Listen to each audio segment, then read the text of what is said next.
ایک بادشاہ نے عظیم الشان محل تعمیر کروایا جس میں ہر طرف آئینے ہی آئینے لگائے گئے تھے۔ ایک مرتبہ ایک کتا کسی طرح اس محل میں چلا گیا۔ رات ہوئی تو پہرے دار محل کا دروازہ بند کر کے چلا گیا، لیکن وہ کتا محل میں ہی رہ گیا۔ کتے نے چاروں جانب نگاہ دوڑائی تو اسے چاروں طرف ہزاروں کی تعداد میں کتے نظر آئے۔ اسے ہر آئینے میں ایک کتا دکھائی دے رہا تھا۔ اس کتے نے کبھی اپنے آپ کو اتنے دشمنوں کے درمیان پھنسا ہوا نہیں پایا تھا، تو وہ یہ سب دیکھ کر گھبرا گیا۔ اگر ایک دو کتے ہوتے تو شاید وہ جیت جاتا، لیکن اب اسے اپنی موت یقینی نظر آ رہی تھی۔ کتا جس طرف آنکھ اٹھاتا اسے کتے نظر آتے۔ اوپر نیچے چاروں اطراف میں کتے ہی کتے تھے۔ کتے نے بھونک کر ان کتوں کو ڈرانے کی کوشش کی تو وہ سینکڑوں کتے بھی بھونکنے لگے۔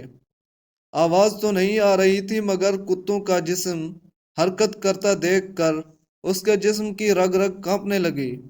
اسے محسوس ہوا کہ اس کے بچنے کا کوئی راستہ نہیں، کیونکہ وہ چاروں طرف سے گھر چکا تھا۔ صبح چوکیدار نے دروازہ کھولا تو محل میں کتے کی لاش پڑی تھی۔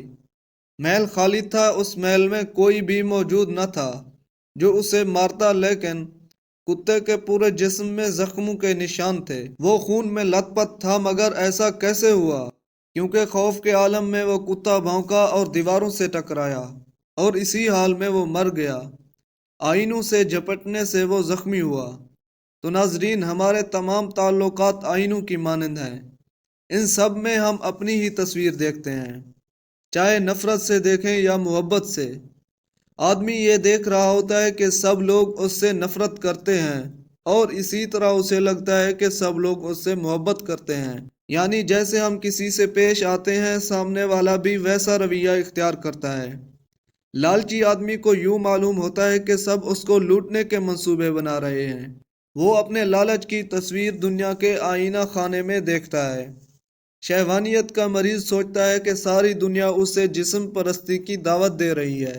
فقیر کہتا ہے کہ ساری دنیا ایک ہی اشارہ کر رہی ہے کہ چھوڑ دو سب کچھ، بھاگ جاؤ دنیا سے۔ ہم جو کچھ بھی ہیں وہی کچھ ہمیں اپنے چاروں اطراف دکھائی دیتا ہے۔